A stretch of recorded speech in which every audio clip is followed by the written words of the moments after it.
What's up, YouTubers? My name is Sal Brigman, and I run a blog, crowdcrux.com, where I cover the crowdfunding industry. I share tips as to how to succeed in the industry, and I really just also interview people who have succeeded and deconstruct and bring to you guys exactly how they did that, how they got pledges, where they marketed their campaign, all that kind of stuff. That being said, let's hop right into my top 3 things that you need to know about crowdfunding personal expenses. So let's talk number one. There are a few different websites that you can do this. So one, let's say GoFundMe. There's a lot of different personal crowdfunding websites like that. Deposit a gift.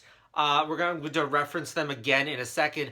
But these different personal crowdfunding websites, UCaring, these are what I call donation-based crowdfunding websites. So you can go on there, you can put up a campaign pitch, and you can ask for donations from your friends, family, and anyone else that discovers the page.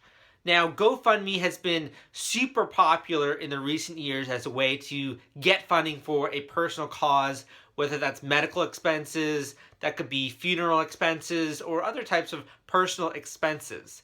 Now, the statistics here are most campaigns will raise about $1,000, mainly from their friends and family.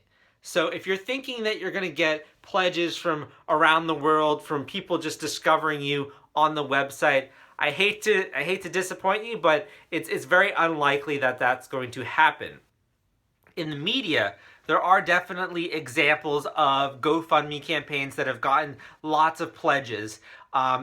People who have discovered them on Reddit, people who have discovered them from news stories, all that kind of stuff. And really the determining factor there is that it is a story that is universal.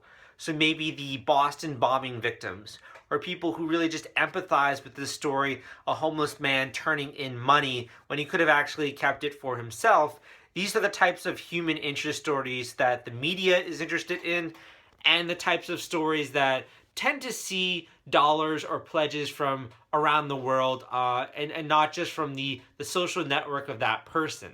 But for most of you out there, if you're going to be raising money for personal expenses, it's going to come from your friends, from your family, and from your friends of friends, which means you are going to have to put yourself out there, and you are going to have to market your campaign and explain to people what this whole GoFundMe or personal crowdfunding campaign thing is. I'll also link to a few of the different platforms that you can use below. That being said, there is another way to fund personal expenses. And keep in mind, I am not a tax advisor, I am not a lawyer, but you should always consult someone like that before taking any recommendations whatsoever. But that being said, you can also go the peer-to-peer lending route. So you can get an unsecured personal loan, which would be a lower interest than just, using your credit cards, as a way to finance personal medical expenses or other types of expenses. There are a few different websites that you can go to for that. So there's Prosper, Lending Club, Upstart. These are websites where you can put up a loan and you can specify the reason that you're getting the loan, and other people on the website can fund that loan.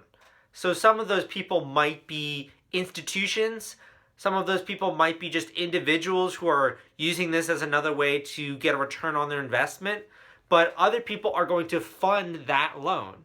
And it's kind of cool. It's also a very short turnaround, so you can have this money in a week's time and have the agreement all set up. It's an unsecured loan, and you can then use that for the expenses that you outline.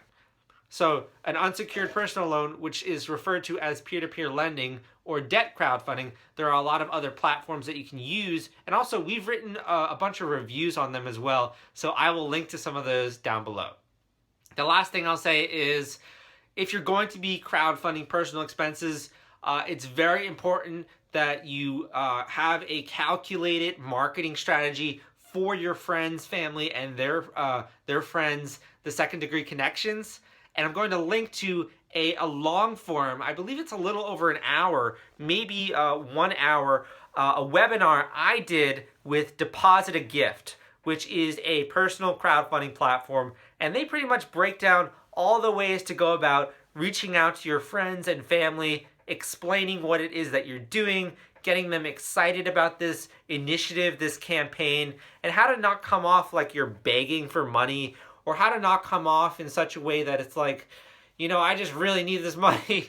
And that's the biggest turnoff, is having that neediness or having that begging component. That is not how you want to approach the situation whatsoever. So in this webinar, you'll learn how they go about recommending that their customers approach personal crowdfunding, and also some of my thoughts on it. I add my own 2 cents as to how to go about and do it effectively. So go and check out the webinar. It's on YouTube. That's the link to like an external site or anything like that. You can just watch it. It's free, and I hope that it's helpful.